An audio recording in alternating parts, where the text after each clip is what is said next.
Welcome to Upstyle Press. In this video, I will show you how to save voice messages in WhatsApp on Android. To do that, open WhatsApp, go to a conversation, select voice message, click three dots, select share. You can select Google Drive or File Manager.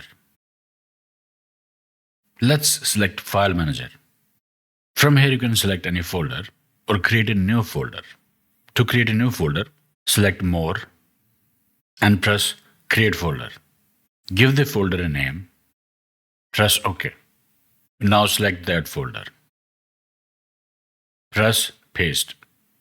This is the audio that was saved. Now you can play it whenever you like. Second method is from WhatsApp, click three dots, go to Settings, Storage and Data.